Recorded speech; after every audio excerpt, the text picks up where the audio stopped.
Hello. Hello, and welcome. Welcome to this week's True Crime stream. If you're new here, hi, I'm FEARSONA. You can call me Fear, you can call me Sona, and I'm your friendly neighborhood True Crime VTuber, here to give you full body chills. And today I'm here to, make you question your whole childhood. Make you question Christmas. Yes, I said what I said.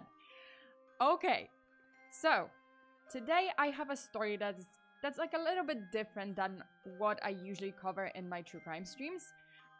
It is a mystery to this day, but it's a different kind of mystery. It's a mystery of who really wrote this very famous Christmas poem that pretty much shaped the concept of Christmas, like some of the, some of the traditions, some of the concept of like Santa Claus, gift giving, that kind of thing.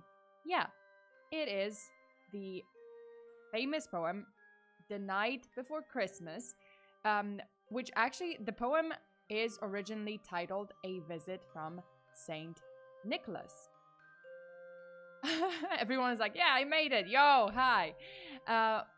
Okay, so before we begin, I just wanted to say I'm sorry if you guys will hear some weird sounds like train passing or the AC, because the AC here is pretty loud. I don't know why. Like I was trying to set it to like quiet, but then I'm also staying in Tokyo, like very close. My apartment is very close, or the hotel is very close to a like train. Like I think it's a Shinkansen line. Oh, maybe not. It's not a Shinkansen line. Never mind. It's just a train line, but it's it's pretty loud. Sometimes like when it passes, like the train passes by and it's just like yes. Sound effects.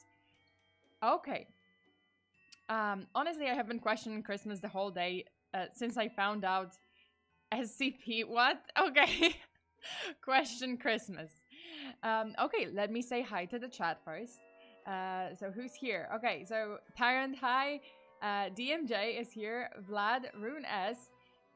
Demon Taker, Nicholas Holly.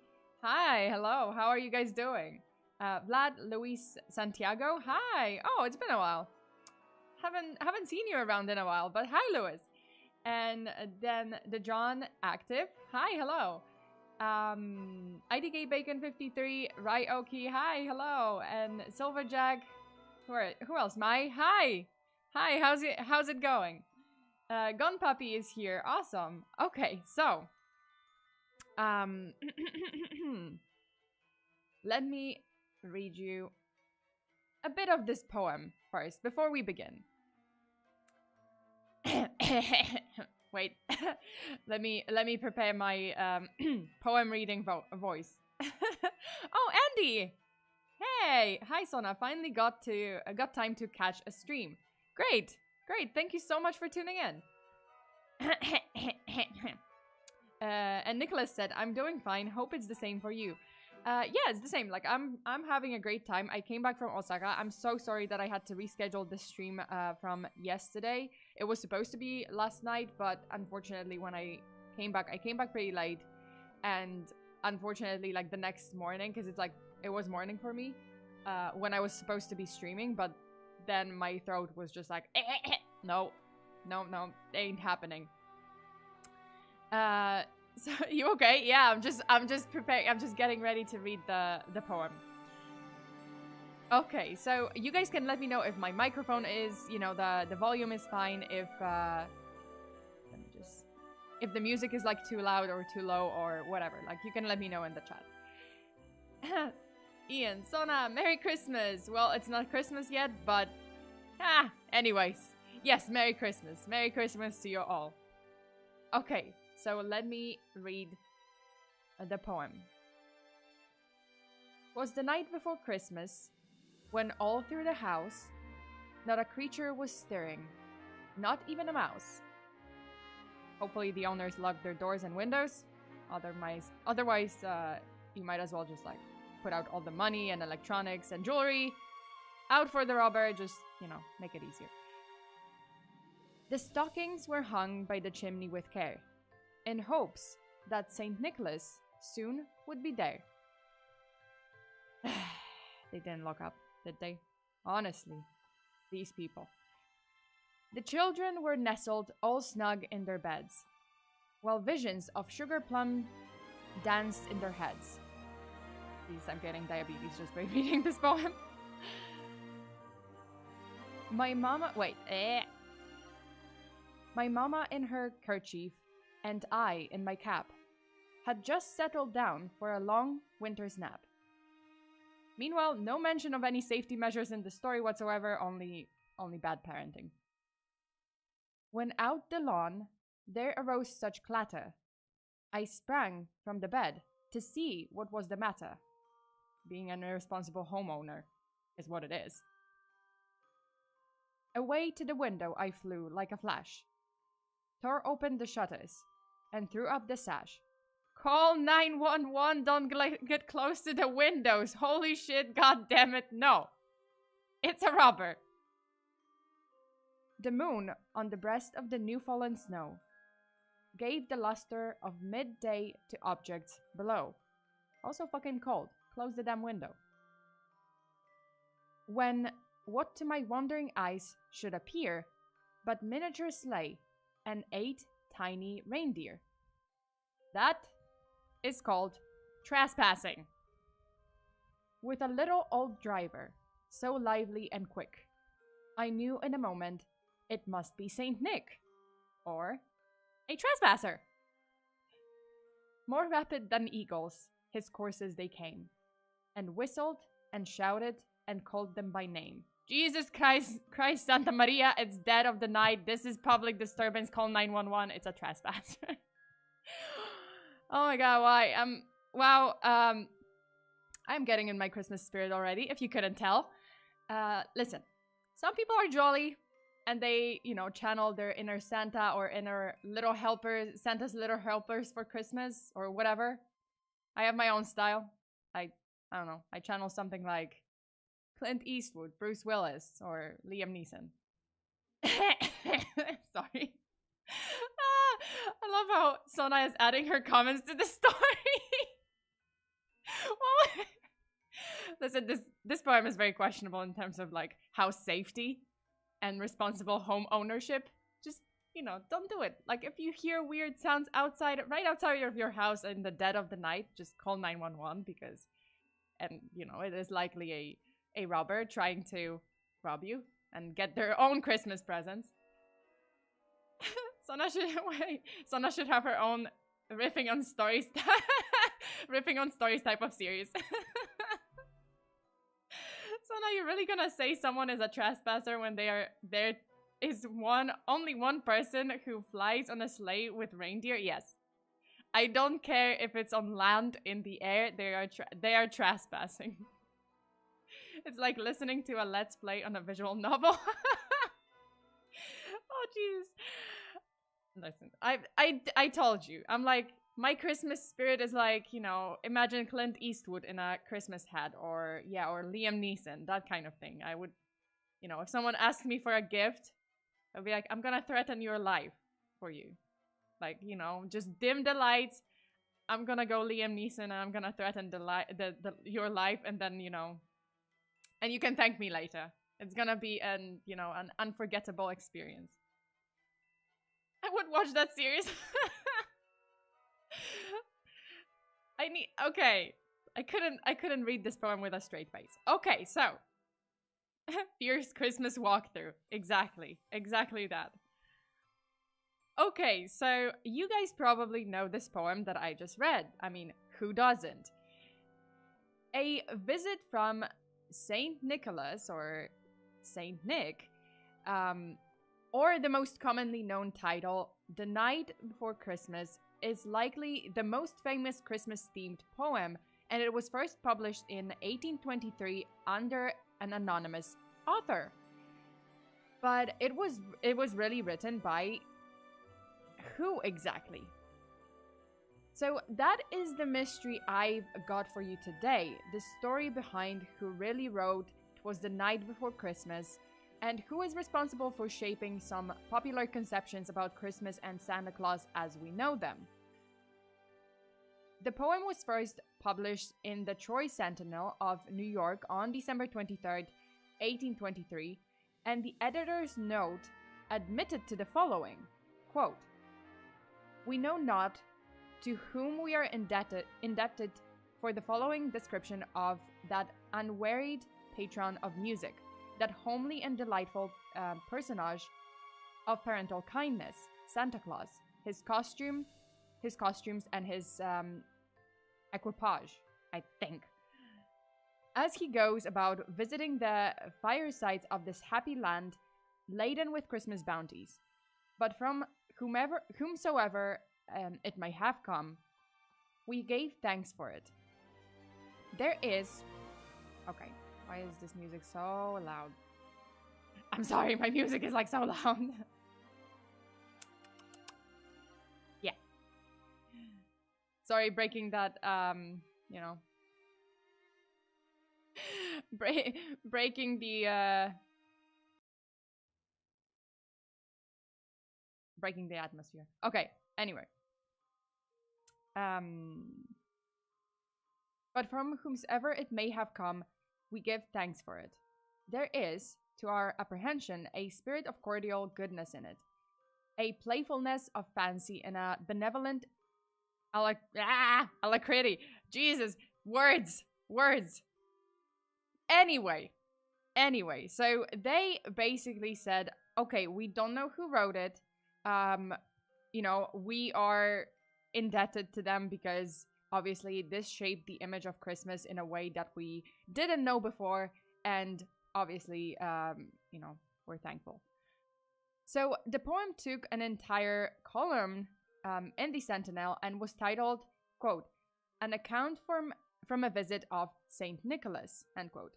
And the editor, Oliver Hawley, would at the time say that the poem was sent to the paper anonymously. What they didn't expect is for this work to become so tremendously liked, to the point where the papers not only sent the Sentinel, but also other papers and, you know, collections to print out the same poem around Christmas for the next 6 or 7 years on the dot. So eventually the poem stepped back from the spotlight, but in 1844, it returned to the front page when out of nowhere the author decided to reveal their identity. So in a book of poetry by Clement Clark Moore, published by a publisher in New York, the beloved Christmas poem appeared, however, in a slightly changed version. So Moore then revealed that he is the original author, and this was one of the poems he wrote at various points in his lifetime. I'm sorry, I just have to comment on the quote from the editor. Like, I thought I could read it, I could not, because it was like so long. That's one. The quote is so long. 2, they used words I was not prepared for. So that's that, okay? Forgive me. Hello, my child. Hi, Maisie. So when do we get to the murder? Well, I mean, there's no murder in this one. I have to admit, there's no murder, but there is a mystery. And it's just kind of like a what the fuck? Like, who wrote it? At the end of the story, I'm just like, so who the fuck wrote it? Why? Okay. So as I said, Clement Moore admitted that he was the one who wrote the poem at various points in his lifetime. Moore claimed that he composed the poem on a snowy winter's day while out shopping and riding a sleigh. Wow, okay, that rhymed. That was not intentional. But he apparently he told this very heartwarming, you know, like a very moving story how he, you know, went out Christmas shopping and he was riding the sleigh, and then it came to him, you know, an epiphany. So he wrote the poem. He was so inspired. And he I'm sorry. He just wrote the poem, and, you know, he wrote the poem for his kids, you know, to tell them this story on a Christmas Eve evening, and, you know, obviously Christmas Day. And he was just like, okay, you know, I got so inspired. Fear the poet. I know. I should write this shit. I'm pretty sure it would be great. As for how the poem ended up in the paper, this is the mystery. So more apparently, and this is also a rumor. Like, I'm not sure if this was actually the story, like what he said, but apparently some people say that, oh, Moore said that he gave the poem to a friend, and the friend sent the poem, the work, to a newspaper on his behalf and did not attach the author's name to it. And because Clement did not wish to attach his name to the poem, and this is where it gets interesting. So Clement Moore was described as a very serious person, a professor of theology, and allegedly did not want for the silly poem to be attributed to his name. So he was just like, poetry, that's beneath me. You know, I write scientific essays and I'm a theologist, so this is like, I do not write poetry. I don't know, but anyway, like, he thought that this was, you know, like academic essays were more of his jam. So the poem was very much out of his zone, very much like beneath his capabilities, you know, etc., etc. So he did not want to, you know, attach his name to the poem. Except, eventually, you know, a few years later, when the poem actually like blew up and it became such a huge hit in the community, around the world, well, I mean, in the country, everyone fucking loved that poem. Then he suddenly decided, I'm gonna write some more poems, and I'm gonna include this one in my book, and say that it's mine. Well, I mean, I'm gonna actually admit that this poem is mine because, well, I mean, the fact that it's become so famous has literally nothing to do with it. I just had this epiphany, and now I'm gonna be a poet. And, you know, this story became the truth. Like, no one contested Moore's claim to the poem all the way to his death on July 10th, 1862. And, you know, during that time, everyone was just like, yeah, I mean, he wrote the poem, you know, no one was questioning this. But the first doubts about Moore's authorship of the poem regarded the way the poem ended up in the Sentinel. So you know, I talked about one version of the story where a quote-unquote friend sent the poem to the paper and, you know, didn't share the author's name. Well, it turns out that the family friend that might have, you know, that family friend might have been Reverend Dr. David Butler's daughter, Harriet. And she would apparently visit the Moores from time to time, and the common theory is that she was the one who overheard the poem that Clement was reciting to his 3 young children, and then Harriet just like wrote it down on the go and sent it to the Sentinel, to the paper. In an interview shortly before his passing, which is interesting because this interview was, you know, this interview happened when Clement Moore was 83 years old. And the interview wasn't published until 47 years later, in 1919.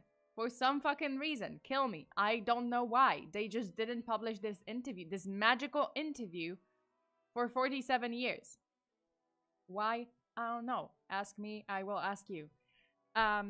So Clement never confirmed giving Harriet any physical copy of the poem, or, you know, giving anyone any physical copy of the poem, which means that she would have had to obtain it by other means, like either, as I said, like, oh, she came over to the Morse house, and then she heard the poem, and then she started writing it down, and she wrote it down without any mistakes, like, just, you know, on the go.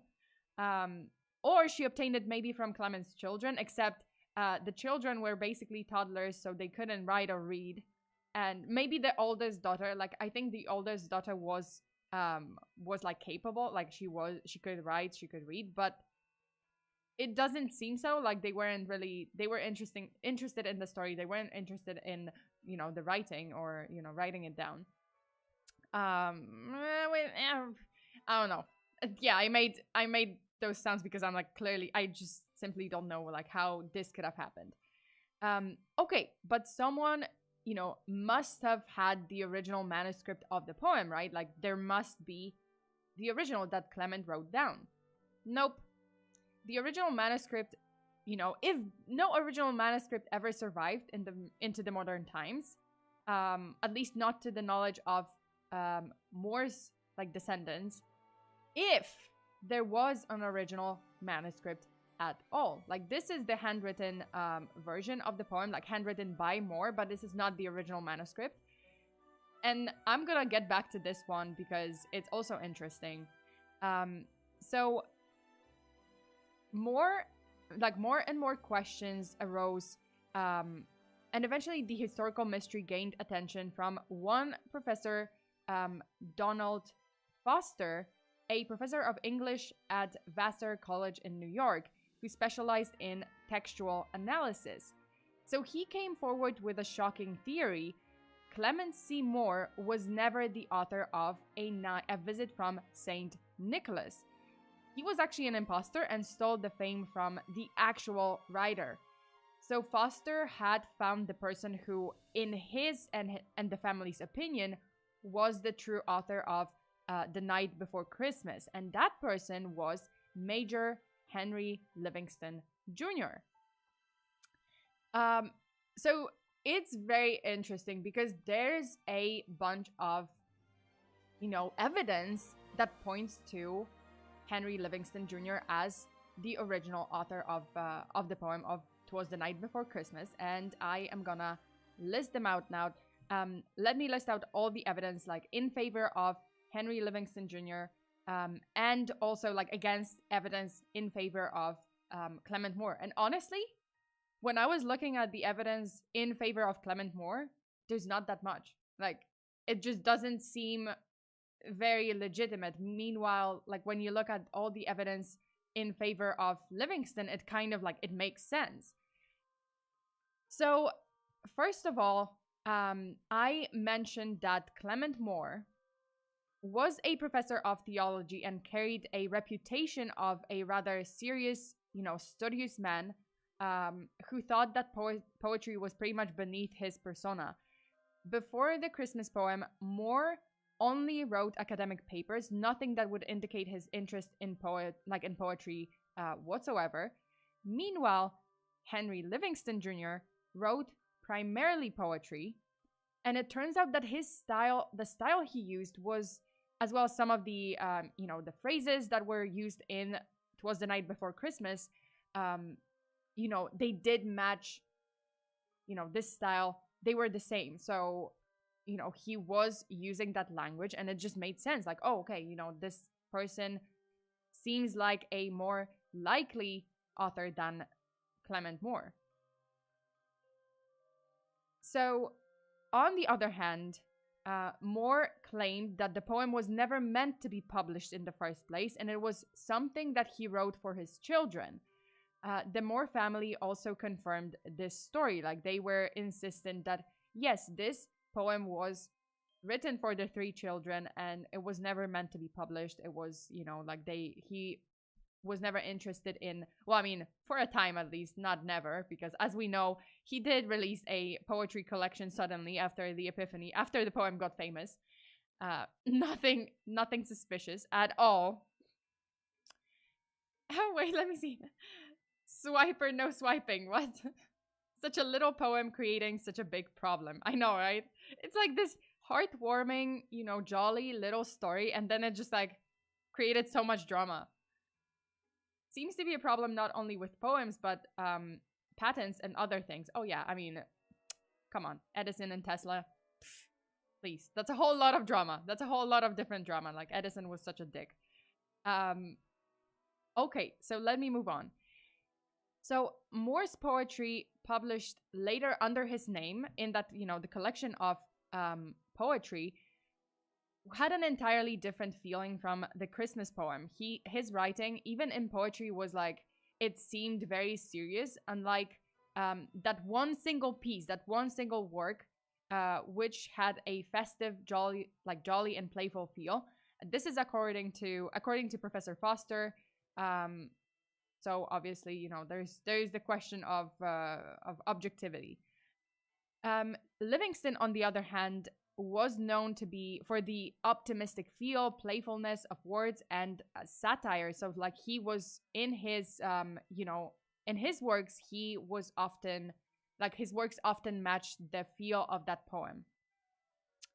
However, and I mentioned it just a second ago, Professor Foster's claims are criticized by, you know, the other researchers, um, saying that, you know, Foster cherry picked on Livingston's poems and, oh, sorry, not on Moore's poems, and chose evidence that, you know, fit his theory. So basically, he was cherry picking in both. Like he was choosing all the poems by Moore that were just serious. They did not match the style of the Christmas poem. Meanwhile, he would choose all the playful, all the jolly, like all the positive ones in Livingston's works, while ignoring some of Moore's poems that also matched, you know, the phrases, the tenor, and the style of the a visit. So the night before Christmas. Okay, so there's one more piece of evidence considered as probably like the most convincing. And that piece of evidence are the names of Santa's reindeers used in the poem. So when Moore included the poem in his published collection, the spelling of some of the names was different than in the poem that was printed out in the newspaper back in 1823. So let me show you. So here, this is the copy, obviously handwritten by Moore. And as you can see, it says, now Dasher, now Dancer, now Prancer, now Vixen, oh Comet, on Cupid, on Donder, and Blitzen. However, this does not match the copy that was sent to the Sentinel, because in the Sentinel, it said Donder and Blixen. And as it turns out, like Donder and Bliksem are Dutch words for thunder and lightning. But the problem is, Clement Moore did not speak or know Dutch. Meanwhile, Henry Livingston had Dutch ancestry and spoke the language. I sense some drama. Dunder or Donder. Yeah, so obviously the spelling of the words was different in the handwritten copy and in the printed out copy. And it was just like very suspicious, because like there was no indication that Moore could speak Dutch. He had no Dutch ancestry. Meanwhile, Livingston, did, and he did speak the language. However, there is another part to this, this evidence, this theory. Moore actually had a friend who was also a writer, and this friend, did have Dutch ancestry, and he did speak the language. So it's, there are some like counter, arguments that say, oh, he could have asked his friend to for some like names for the the translation of thunder and lightning. Maybe he consulted him, but it's very loose, like it's very, very not very supported like by any evidence that he was like in contact with that person and he did ask them for any translation. So it would be like it's just suspicious, Okay, so Livingston's children would claim that their father would recite the poem to them from as early as 1807, and they claimed that there was a written original manuscript with Livingston's notes and amendments written on it. And that's great, like, okay, so we have the original manuscript, right? No, we don't, because unfortunately, their family home burned down to a crisp in a fire, and that basically destroyed any evidence of this magical manuscript ever existing, But this would be a breakthrough, like yeah, mind-blowing evidence. It would be a hard evidence to prove that Livingston is the true author of The Night Before Christmas. Wait, let me just read some of the comments. Sunny Rainy Day says, Sona was saving the most compelling for last so that I can make up my own mind and then be blown to smithereens for being wrong. You mean it's not Donner? So later there was like different versions. I'm just replying to Aaron's comment. So later there were different versions, like a couple of publishers were like misspelling it. And yes, there are versions with Donner being called, Donner. But the original, like handwritten version by Moore, at least, it was like Donder and Blitzen. And then the other one was, Donder and Blixen, sorry. Donder and Blixen. It's hard to like pronounce those words, but yes. Yes, so there was like, different spelling throughout the years, but the original ones, at least the two original versions, it seems like it was like they didn't match, and obviously there's the question of authorship. Okay. Let me see. Thank God I wasn't that late today. Yeah, you weren't that late. Although the story is very short, so I'm pretty much at the end. But I'm gonna chat with you guys. Obviously, I'm not ending the stream just yet. What is it with British homes and burning up? Wait, British? No, isn't Clement more American? He's American. This was in New York. Yeah, he was an American writer. That's not British. Okay, but so I'm sorry, but American homes burning down. I mean, homes in the 1800s. Come on now. Okay, so Vlad said, "Why are we looking among nerds? Sorry, intellectuals, when it could have been written by a random dude and thrown out then picked up by these intellectuals." Yeah, like, listen, like, it's I think there's like a lot of works, a lot of like writings, works, even Shakespeare's works are being questioned, heavily questioned, whether or not they were written by one person, whether or not they were written by Shakespeare at all, or this name was like made up. That's a whole different story. Like, there's a lot of evidence that points to multiple authors of Shakespeare's works, that points to like the fact that William Shakespeare never existed. It was just like random name. So there's like a whole different story. By the way, this professor, so Professor Foster, Donald Foster, that I'm talking about, like, who was analyzing The Night Before Christmas, and the author, the rightful author, he is also a specialist that analyzed like a lot of written evidence from criminal cases, including the John Benet Ramsey, the ransom note. Like, he was one of the of the people who analyzed the handwriting and analyzed the context, like he did the textual analysis to later announce that it was John Benet Ramsey's mother, so Patsy Ramsey, who wrote the note. So he was one of the experts. I mean, I talked about it in my stream with, like my stream about the John Benet Ramsey case, so you guys can check it out. I really don't like the whole Shakespeare's conspiracy. Hate it. Well, I mean, there's like a lot of drama there. That's a whole different kind of worms.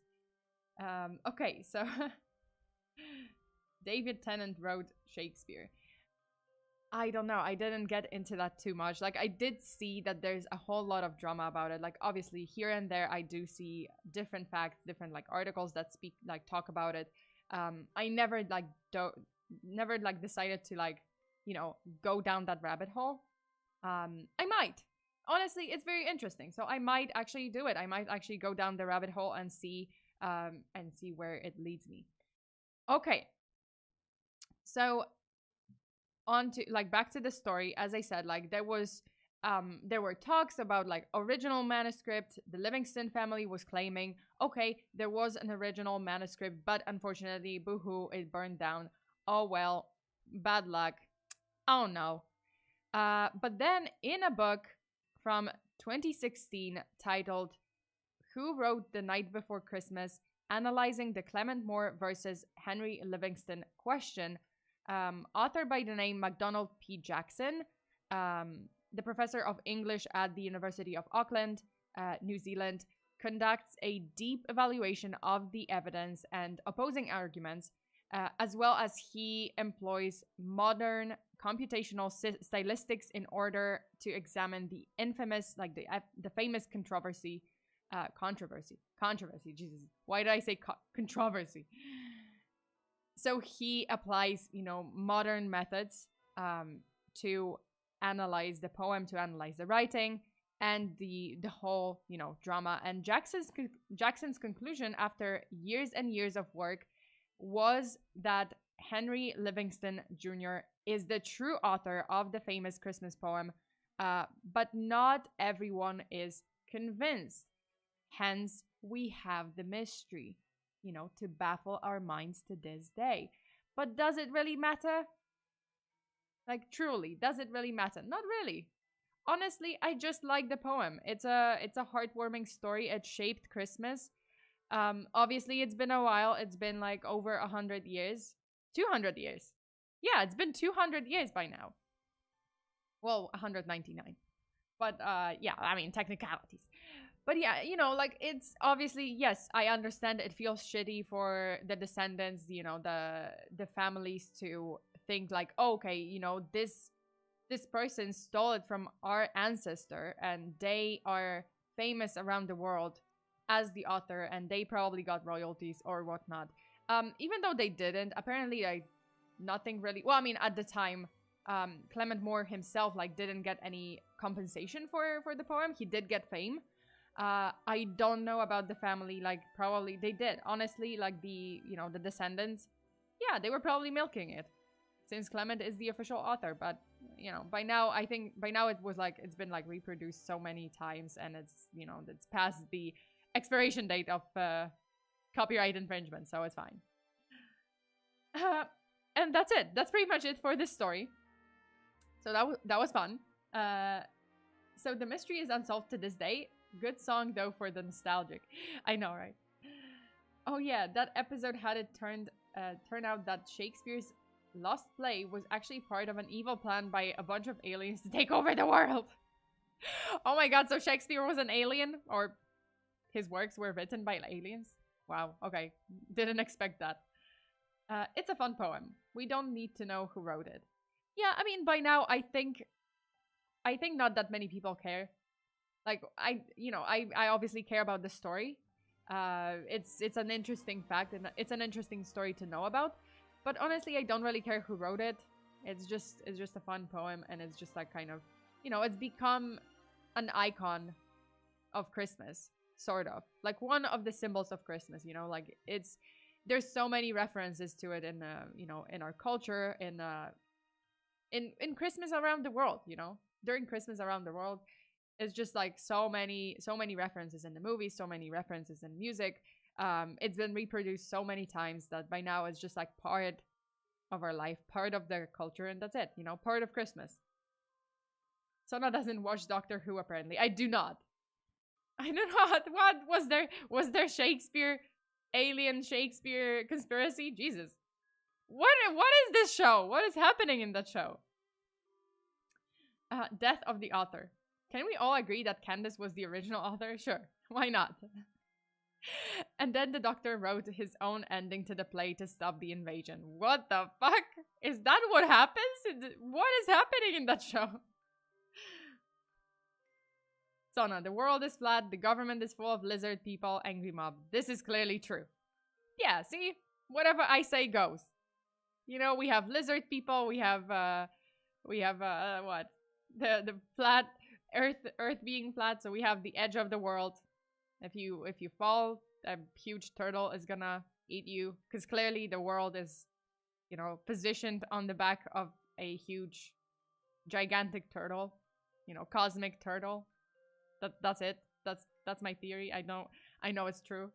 So now you guys have to like propagate. Just or wait. Okay, so the world is flat and it's like placed on a huge donut. You know, that's it. It's like the world, yeah, the world, and then there's like a huge cosmic donut, floating donut floating in the space. That's it. That's the truth. From now on. That was an old episode from the really stupid years. Oh, this world. Maybe the poem was the friends. Oh, the friend made it. Maybe. I mean, honestly, I mean, I don't know. I don't know. By now, we might find out like, oh, it's actually a completely different person, and it wasn't it wasn't Livingston. It was just like, I don't know, newspaper boy, and that's that. One episode had the moon turned out to be an egg, and they had to do an abortion to save the. What the fuck? Jesus Christ, what is happening in that show? Okay, so that's pretty much it. What's happening this week? So let me go briefly through the. Well, I mean, okay. So before I go through the schedule for this week, let me just thank the Patreons. Hello. So thank you to all of my Patreons. Wait, let me move because this is awkward. This is so awkward. Excuse me. Wait, can I actually move? Can I move? No. Shit. Well, that's how we have it. So thank you so much to to all of my Patreons. What is happening right now? Thank you so much to all of my Patreons. Obviously, you guys supported this channel, and thank you for tuning into all of the Patreon streams. We have drunk history streams. We have additional true crime streams, so bonus true crime streams on Patreon. If you guys are interested, you can check it out. We have also gaming nights. We have hangouts. So there's a lot of things. We have karaoke, rehearsals. Yeah, so I think we're having fun there. Anyway, so that's it. Then let's go over the schedule for this week. So I do have, this might change, hopefully not, but I do have a collab with Rose tomorrow. We're gonna play Dead by Daylight. Then, let me like move it. Okay, I need to do one thing, because it's kind of pissing me off. God damn. Why? Wait. Okay, you know what? Fuck it.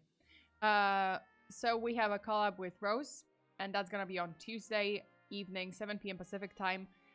Then I have a rest day, and then we will have True Crime episode on Patreon. This time it's gonna be like actual True Crime case, actual, possibly murder case. I mean, most likely. I will choose something. I'll try to choose something Christmassy for this one too.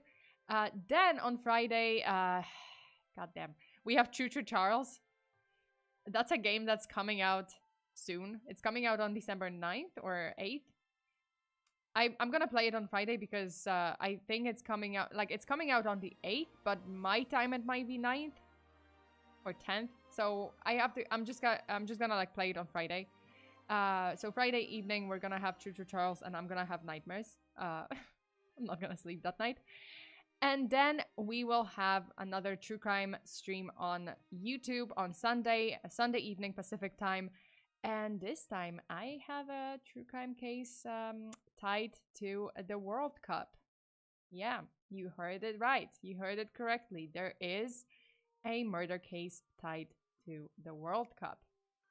So you guys can guess if you want to. And then, next week I will try to do, Christmas themed cases. So there's a few cases that I would love to cover that were tied to Christmas. And yeah, there's some murder mystery in there. Kronos is just like, what the fuck? How is there a murder case in the World Cup? Oh yeah. Oh yeah, there is. And I will, how recent? I will leave that for this week's case. You will see. Really? Yes, really. There is one. Hey, I got you covered. I have a case for any occasion. That sounds interesting. Oh yeah, it was. It was. And it was pretty sad. I mean, obviously murder case, very sad. But it was pretty heartbreaking. Like it just happened. I just have to say it was very bad luck. It was huge bad luck. And it just happened at such an unlucky, time, unlucky moment. Okay, so did you see Japan versus Croatia? No, I didn't. I just saw that Poland lost to France, and I mean, no surprises there. I was like expecting Poland to not. This would have to be a Christmas miracle for Poland to be like to advance to the finals. Well, we did advance to the 16, I guess, but like, yeah, no, like I did not have high expectations for Poland because honestly, we don't play well when it's like we do have good players, but they play well in the private clubs, like off season, not well, I mean not off season, but like if they are not in the national team, they play well. Like Lewandowski, he plays really well, just not on our team. Like you just like wait, I don't know. He's okay on our team, but honestly doesn't do his best. R.I.P. Poland. Yeah, unfortunately, but I didn't.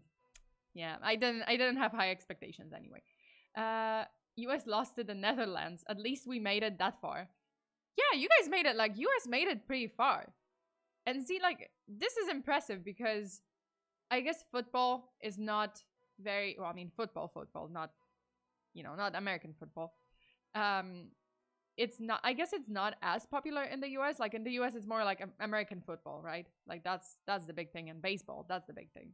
But it's impressive. I think you guys like US was out like last time in the last World Cup, like you were out much earlier, so yeah, this is pretty good, and then yeah, like Poland, surprisingly we held up pretty long. I think the last time we won the World Cup or we were in the finale was like maybe 70s or 80s or something like that. Sona, thank you for another excellent stream. No worries, Rune, and thank you so much for tuning in. Wait, Undead Rabbit also, farewell for now, Sona. Thank you so much for tuning in, for watching today. I hope you guys did like the story. Go Netherlands. Sorry, but I'm a quarter Dutch. Well, I mean, support whoever you want. Listen, here in Japan, like I just saw like news just the other day, and like there's some like Japanese people meeting up, and they were like supporting Cameroon for some reason. Like not even, I mean, obviously they support their team, but like they were, it was so cute. They just like gathered up, and there was like so many fans that supported Cameroon.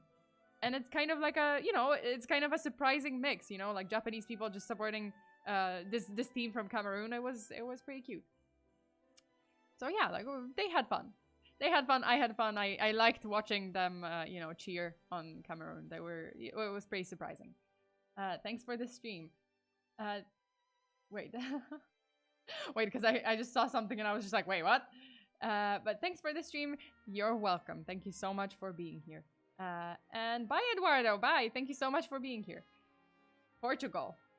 I will support the USA and my ancestor countries. Listen, you can support more than one team. It doesn't, just because you're from a certain country, you were born in a certain country, doesn't mean you can't support a team from completely somewhere else that you have no particular ties to. Yeah, that's it. Final thoughts on the poem here? It's a heartwarming story. It shaped Christmas. I just like the poem. I don't really care who wrote it, and although I do have some there's some questionable parts about like Santa being just like, a stranger being kind of let into the house, and just and eating the family's food. I don't know. I have some questions about the owners of that house. Like, can you please care about your children? Can you please care about safety? Can you lock the door and windows and just like possibly the chimney? I don't know. Just don't, and call the authorities if you hear someone kind of wandering around in your backyard, because that's kind of creepy. That's it. That's the final thoughts. That's my final thoughts. Or threaten their life like Liam Neeson. If they enter your house, I'm sure they will leave very, very soon. Very promptly. Okay, so that's it. Ian says, "Hey Sona, thanks for a festive Christmas stream. Can't wait to see you next time. Unfortunately, I'm interested in real football, the American kind. Also, you never finished the poem." Well, because the poem is very long. You guys can read it on your own. Also, I'm sorry. I will fight you on that. American football is not the real football. Football is football. Soccer is not the actual. That's not the name. It's not soccer. It's football. Okay, it's different kinds of football, okay? Okay, but say what you will, but like, I mean, you don't even, football. You don't even use feet that much in American football. You only maybe kick it once or twice. I'm kidding. Don't cancel me. I don't really know the rules of American football. I just know that they carry the ball. Like in football, you're not allowed to touch the ball with your hands. You can only touch it with feet or maybe head. But yeah, no hands. So like, how do you explain that? Okay. Anyway, that's my opinion. I agree with Sana, even though I still call it soccer. Weren't you calling it soccer the other day? Well, I mean, I call it soccer because most of my my audience is from the US, so like, I don't know, if I call it football, it's kind of confusing for some people. They're like, "Oh, well, do you mean American football?" No. I mean football, but for the sake of my audience, I call it soccer sometimes. Damn, late again. Everyone's just gonna be like, "My goodness, calm down, Satan." Yes, I have my opinions about football. I don't really watch it. I'm not super interested in football, like, or any sport in particular. I'm not a very sporty person. Like, I do yoga sometimes, and maybe like Pilates. That's what I do. Okay, cycling. Oh, and rollerblading. That's it. Oh, ice skating, I guess. Okay, I'm going on a very, very long rant. Sona, it's not that long. You can do the entire poem. You guys can read it on your own. It's okay. It's okay. It's a long poem. I don't have patience for that. We enjoy a little rant every once in a while. Okay. Yeah, because America wanted to confuse it. No, it's fair. I think it's fair. Like, you guys call it what you will. I mean, American football, I don't understand it. It does involve some feet, I guess. So it's fine. Okay. So that's it for today. You guys, thank you so much for being here. We will have a collab tomorrow, a longer collab. Then we will have another true crime stream on Patreon. So if you do want to check it out, feel free to check out the description under this video. There's a link to my Patreon. You can see the library of bonus true crime streams and cases that I've covered before.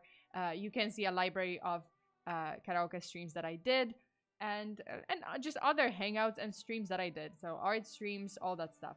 I also showed my new model and a secret outfit on stream just recently, like on the Patreon, during my Patreon stream just recently. So you guys can see that if you join.